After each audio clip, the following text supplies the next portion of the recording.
So in front of me I've got 70mai A810 dashcam.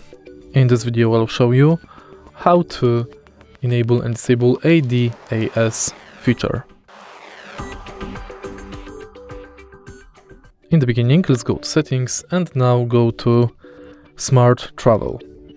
Go to ADAS and enable this function. Now move the recorder position to ensure that the vehicle head is aligned with the bright area and the yellow reference line.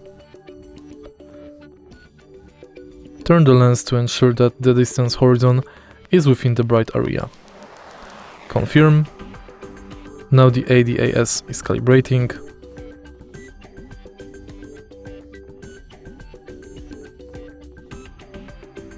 It takes about 5 to 8 minutes. Basically you have to align your hood with the